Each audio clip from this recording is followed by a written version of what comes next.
On the day of Pentecost in Jerusalem, Jesus poured out the Holy Spirit upon the faithful group of apostles and disciples who were gathered in the upper room, and commissioned them to be his witnesses throughout the world. It was the birth of the Church. From then on, for the next 4 centuries, the number of faithful increases more and more, and the Church remains united.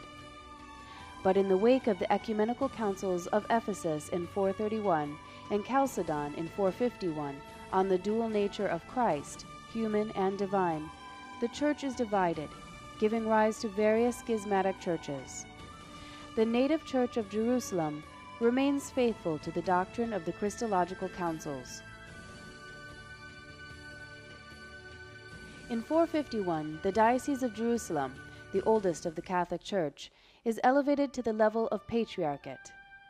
In 1099, upon the conquest of the Holy City by the Crusaders, a patriarchal seat of the Roman Rite is established, giving rise to the Latin hierarchy. In 1291, with the fall of St. Joan of Arc, the last stronghold of the Crusaders after the reconquest of the Holy City by Saladin, the Latin patriarchate and hierarchy are eliminated. The Holy See continues nevertheless to appoint patriarchs of Jerusalem until 1847, with their seat at the Basilica of St. Lawrence outside the walls in Rome. For over a century, only Italians would be placed in the position of patriarchs.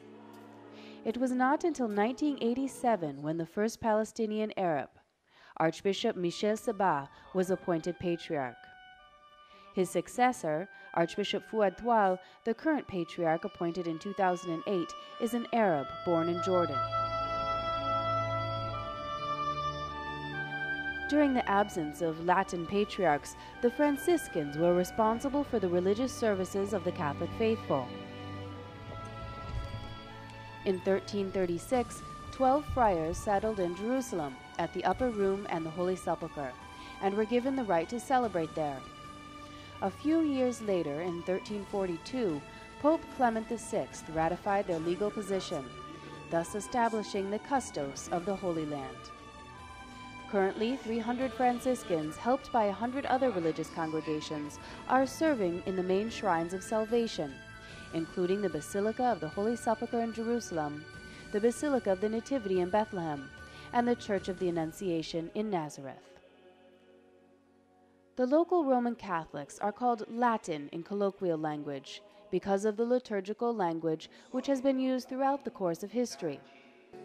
However, since Vatican II, the Roman Catholic liturgy is usually celebrated in the vernacular, except in certain holy places like the Basilica of the Holy Sepulchre, the Cathedral Church of the Patriarchate, and that of the Nativity, where Masses and other prayers are still celebrated in Latin.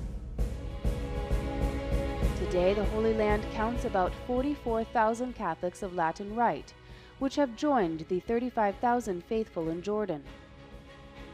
The Latin community is organized into 29 parishes in the Holy Land, 34 in Jordan and 6 in Cyprus. The male and female religious institutes run numerous education and formation centers, houses of hospitality, schools, Bible and archaeological institutes, seminaries, hospitals, and orphanages, which are of course open to Christians and also to Muslims. During his visit to the Holy Land in May 2009, Benedict XVI urged Christians not to emigrate despite their difficult living conditions, and for the bishops, this was received as a word of support and encouragement. Dear brother bishops, count on my support and encouragement as you do all that is in your power to assist our Christian brothers and sisters to remain and prosper here in the land of their ancestors, and to be messengers and promoters of peace. I appreciate your efforts to offer them, as mature and responsible citizens, spiritual sustenance, values, and principles that assist them in playing their role in society.